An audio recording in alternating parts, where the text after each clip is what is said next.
Lost access to your email and can't recover your Discord account? Don't stress. In this video, I'll walk you through recovering your Discord account without needing your email. Let's dive in.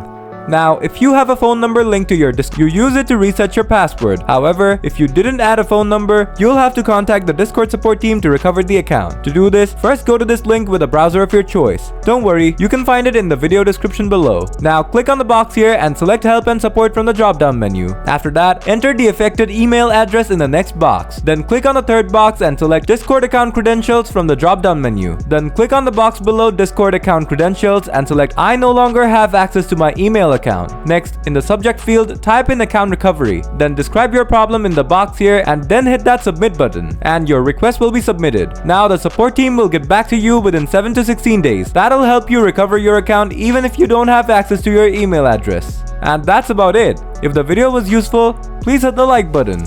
Got any questions? Feel free to leave them in the comments and I'll get back to you real soon. As always, thanks for watching and I'll see you in the next one.